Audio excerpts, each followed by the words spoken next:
Welcome to my channel Voice of Sayyidi. اس لیے قرآن کریم نے ان چیزوں کا اعلان کر دیا۔ حجۃ الوداع کا زمانہ ہے، کالی کملی والے کا آخری حج ہے۔ جبل رحمت کے نیچے ذرا سی نیچے اتر کر جگہ بنی ہوئی ہے، وہاں پر ایک اونٹنی پہ سوار ہے، ایک ڈاچی پہ سوار ہے۔ لوگوں کو فرمایا یا ایھا الناس، او لوگوں، او انسانوں، او آدمیوں، اللہ اور اس کے رسول کو ماننے والوں، الصلاۃ الصلاۃ، نماز کی پابندی کرنا، بیماری میں بھی پڑھنا، سفر میں بھی نماز پڑھنا، شادی میں بھی نماز ادا کرنا، غمی میں بھی نماز ادا کرنا، سردی میں نماز ادا کرنا، گرمی میں نماز پڑھنا۔ آخری حج ہے، حضور کریم صلی اللہ تعالیٰ علیہ وسلم کا تقریباً آخری وقت ہے۔ فرمایا لوگوں، قرۃ عینی فی الصلاۃ، نماز میری آنکھوں کی ٹھنڈک ہے۔ جو نماز نہیں پڑھتا میں اس کے لیے قیامت میں شفاعت کرنا میری کوئی ذمہ داری نہیں۔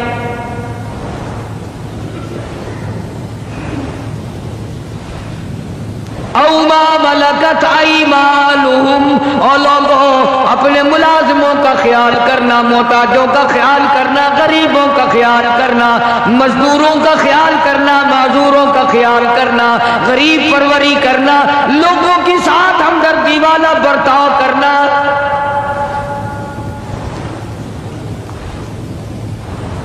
جو کچھ میں تمہیں بتلا رہا ہوں، فرمایا یاد کرو، میری بات کو سمجھو۔ حضور کریم صلی اللہ علیہ وسلم نے فرمایا لاکھوں کا مجمع ہے، فرمایا جو میں تمہیں بات کہہ رہا ہوں تمہارے ذمے ہے، جو اس وقت میدان عرفات میں نہیں پہنچ سکے ان تک پہنچا دینا۔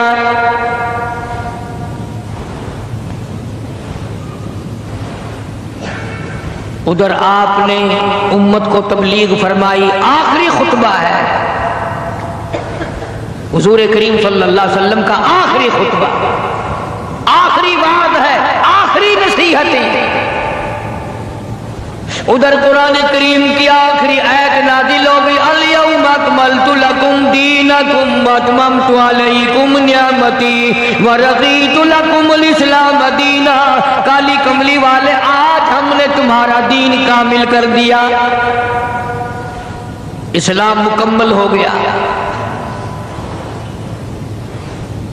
حضور کریم صلی اللہ تعالیٰ علیہ وسلم نے ضروری چیزیں آخری خطبے میں ارشاد فرما دی۔ فرمایا لوگوں، اپنی عزت کو بچانا، اپنی عزت کا خیال کرنا۔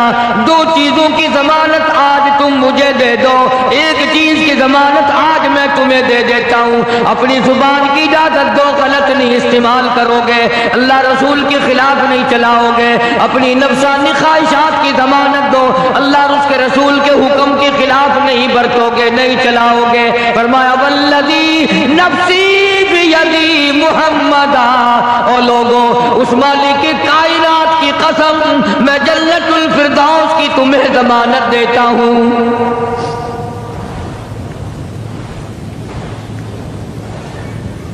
حجۃ الوداع میں خطبہ ارشاد فرما دیا، اس کے بعد منا مزدلفہ تشریف لے آئے، مکہ مکرمہ میں تشریف لے آئے، واپسی مدینہ پاک میں ہو رہی ہے، راستے میں طبیعت بگڑ گئی۔ وہاں میدان عرفات میں آخری خطبے میں فرمایا او لوگوں، شاید میری تمہاری آخری ملاقات ہو، او لوگوں شاید آج کے بعد تم میری آواز نہ سن سکو، میری زیارت نہ کر سکو، میری بات کو پلے باندھ کے لے جاؤ۔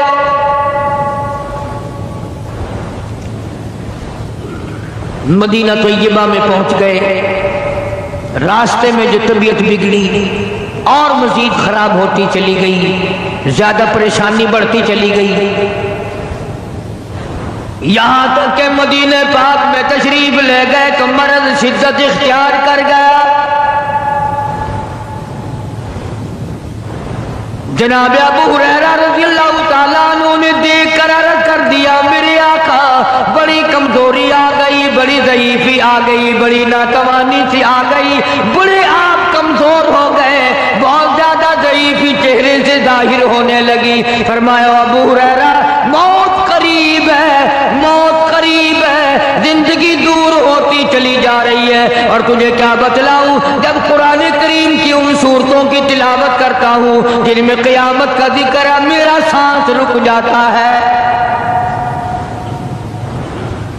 میرا سانس بگڑ جاتا ہے. ابو ہریرہ رضی اللہ تعالیٰ عنہ فرماتے ہیں میری آنکھ کھل گئی, پچھلی رات تھی, میں دربار رسالت میں چلا گیا, میں نے جا کے دیکھا حضور نے نماز کی نیت باندھی ہوئی ہے صلی اللہ علیہ وسلم. میں نے بھی ساتھ کھڑے ہو کر نیت باندھ لی. سورہ بقرہ 2.5 سپارے کی پوری سورت ہے. ابو ہریرہ کہتے ہیں پہلا سپارہ ختم ہو گیا, دوسرا سپارہ ختم ہو گیا, میں نے اندازہ لگایا کہ چلو سورت ختم کر کے تو رکوع فرمائیں گے. آل عمران شروع فرما دی, وہ 1.25 پارے کی ایک سورت ہے. پھر میں نے اندازہ لگایا کہ چلو اس سورت کے ختم ہونے پہ تو رکوع فرمائیں گے. سورت نساء شروع فرما دی, 5.25 پارے پڑھنے کے بعد جب رکوع فرمایا,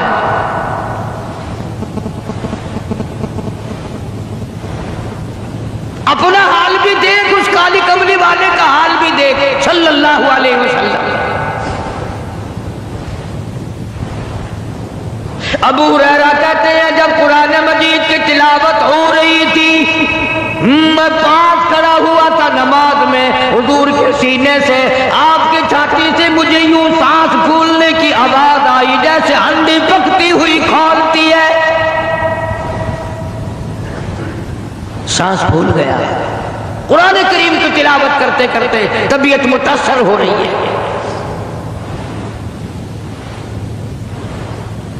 اس قسم کی نماز پڑھتے تھے ہمارے آقا حضرت محمد الرسول اللہ صلی اللہ علیہ وسلم. آج امت کی نمازیں اور اپنی نمازیں اور میری نمازیں تمہارے سامنے ہیں. امام الانبیاء محبوب کبریاء حضرت محمد مصطفیٰ صلی اللہ تعالیٰ علیہ وسلم کا مرض اتنا شدت اختیار کر گیا, بے ہوشی شروع ہو گئی. کبھی ہوش آ جاتا ہے, کبھی پھر بے ہوشی طاری ہو جاتی ہے, مرض بڑھتا چلا گیا. ایک روز نماز کا وقت آیا, جناب مدنی کریم صلی اللہ تعالیٰ علیہ وسلم کے دیوانے, حضور کے پروانے, حضور کی شہدائی, حضور کے اوپر جان مال قربان کرنے والے, اولاد قربان کرنے والے, ساری زندگی قربان کرنے والے صحابہ کرام مسجد میں حیران ہیں, آج نماز کیسے پڑھیں گے, سرکار موجود نہیں. جناب عائشہ صدیقہ رضی اللہ تعالی عنہا نے جناب فاطمہ الزہرا رضی اللہ تعالی عنہا دونوں پریشان ہیں کہ مرض بڑھ گیا ہے, تکلیف زیادہ ہے. ہوش آئی آپ کو, فرمایا اصل الناس, کیا لوگوں نے نماز پڑھی؟ فرمایا قالوا لا بل نہیں پڑھی بلکہ آپ کا انتظار ہو رہا ہے. سارے دیوانے, سارے پروانے, سارے شہدائی, سارے جانثار, سارے غمگسار, ساری زندگی قربان کرنے والے دیواروں کے ساتھ لگے ہوئے کھڑے رو رہے ہیں, کالی کملی والے آج اگر تیرا دیدار نہ ہوا تو ہم مر جائیں گے.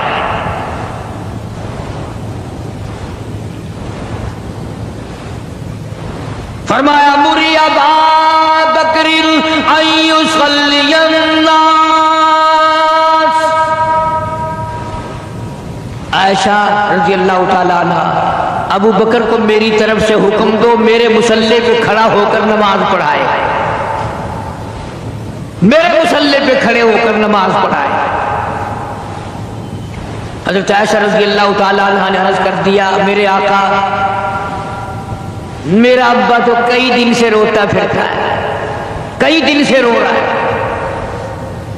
اذا جاء نصر اللہ کی سورت جب نازل ہوئی تو سارے صحابہ نے خوشی منائی, سارے مدینے نے خوشی منائی. اذا جاء نصر اللہ والفتح, اللہ کی حمایت آئے گی، نصرت آئے گی، تائید آئے گی، فتح آئے گی۔ وَرَأَيْتَ النَّاسَ يَدْخُلُونَ فِي دِينِ اللَّهِ أَفْوَاجًا، تم دیکھو گے کہ فوج کی فوج اسلام میں داخل ہو رہی ہیں، لشکر کے لشکر اسلام میں داخل ہو رہی ہیں۔ ساری بات خوشی کی ہے۔ فَسَبِّحْ بِحَمْدِ رَبِّكَ، اور آپ میری تسبیح بیان کریں۔ بس یہ آیت سن کر ابو بکر کی چیخ نکل گئی۔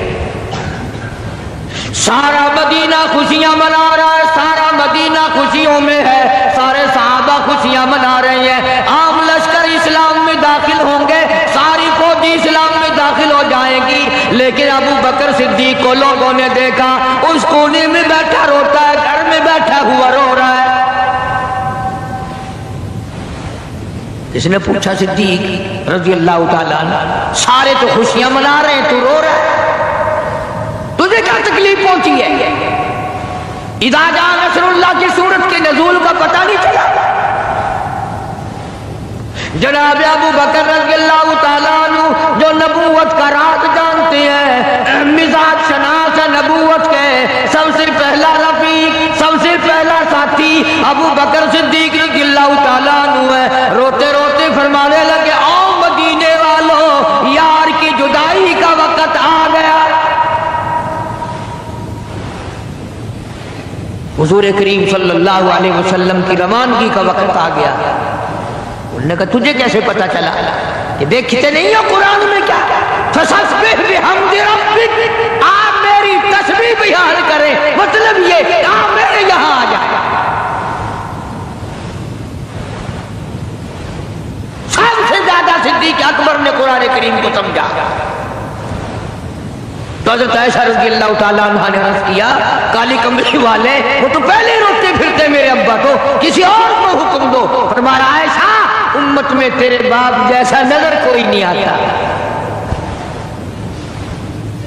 ساری امت میں تیرے باپ جیسا نظر کوئی نہیں آتا۔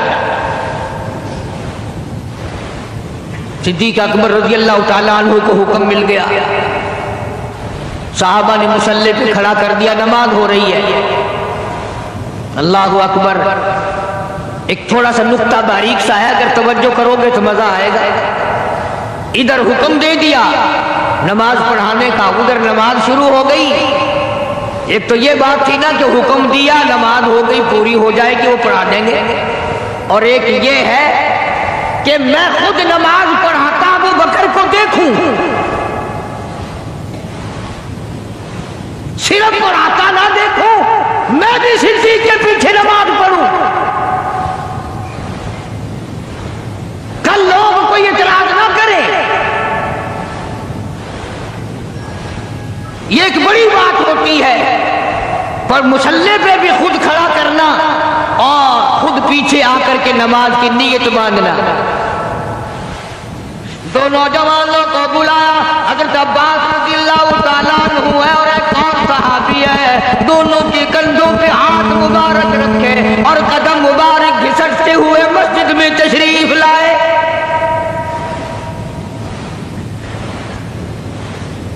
آپ اور میں تو تھوڑی سی تکلیف ہو جائے، سب سے پہلا نزلہ نماز پہ پڑتا ہے، کھانا اچھا ہو جائے گا، ڈاکٹروں کا خرچ بڑھ جائے گا، اور گھر والوں کا دھیان بڑھ جائے گا، فکر بڑھ جائے گا، لیکن مرنے والا، بیمار پڑنے والا جو ہے نماز سے بے فکر، سب سے پہلے مسلمان نماز چھوڑتا ہے۔ اور میری بات لکھ کے لے جاؤ، لاکھوں کروڑوں میں سے 2-4 نمازی مرتے ہیں، بڑا خوش نصیب ہے وہ آدمی کہ دم نکل جائے پر نماز ایک بھی قضا نہ ہو، آخری وقت تک جس کی نماز قضا نہ ہو۔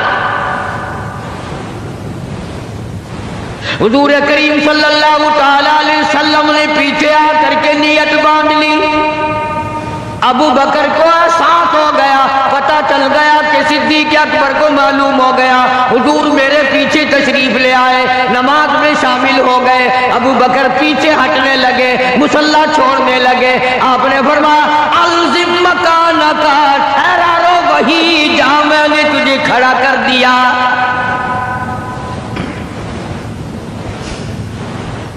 نماز ہو گئی، اب حضور کریم صلی اللہ علیہ وسلم جب تشریف نہیں لائے تھے، سارے غمگین تھے، سارے پریشان حال تھے، سارے یہ سوچ رہے تھے کہ آج کیا ہوگا، آج کیا بنے گی۔ سارے سرکار دو عالم صلی اللہ علیہ وسلم کے دیدار کے لیے اکٹھے ہو گئے،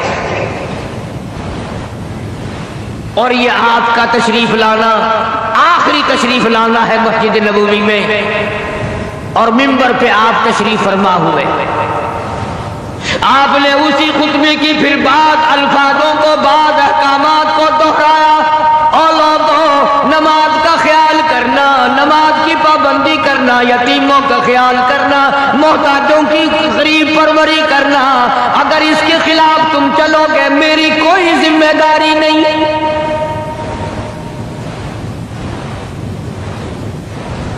بیماری کی کیفیت کو دیکھ کر، چہرے کی کیفیت کو دیکھ کر صحابہ کرام رو رہے ہیں، سب کا دل اندر سے یہ کہتا ہے شاید آج آخری دیدار ہے، شاید آج آخری ملاقات ہے۔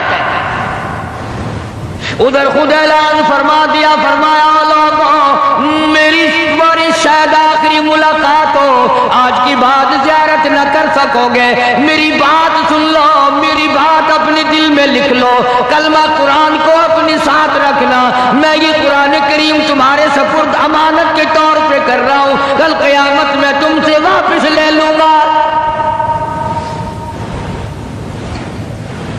سارے صحابہ چاروں طرف سے اکٹھے ہیں، مجمع بنا ہوا ہے۔ ادھر منبر پہ تشریف فرمائے، خود ہی فرمانے لگے الوداع الوداع اے دوستو اب جلد اتر جائیں گے ہم، الوداع اے دوستو اب جلد اتر جائیں گے ہم، اور پھر کبھی اس دنیا کمینی میں نہیں آئیں گے ہم، میرا آخری وقت ہے، میری تمہاری آخری ملاقات ہے، میری بات یاد کر لو۔ سارے دیوانے حیران ہو گئے، اور بھی پریشانی بڑھ گئی، لوگ قریب آ گیا بچھڑنے کا معاملہ، ہم نے اولاد کو قیمہ بنتا دیکھا پرواہ نہ کی، ہمارے بچوں کو ظالموں نے نیزے کی نوک پہ لٹکا دیا پرواہ نہ کی، وطن چھڑا دیا پرواہ نہ کی، 8 دن پانی کی بوند نہ ملی پرواہ نہ کی، مہینوں مہینوں روٹی کا ٹکڑا نہ دیکھا پرواہ نہ کی، کوئی پرواہ نہیں کی۔ آج یہ کیا سلسلہ شروع ہوا؟ سارے صحابہ کرام بھی رونے لگے اور کہتے ہیں کس طرح سے کیوں کر، کس طرح سے کیوں کر دل لگائیں گے ہم، اور اس جیسی مبارک شکل کہاں سے لائیں گے ہم، کس طرح جئیں گے، کس طرح گزارا کریں گے؟ آقا ہم نے تو بھوک بجھائی، پیاس بجھائی، سب کچھ تجھ پہ قربان کر دیا تھا،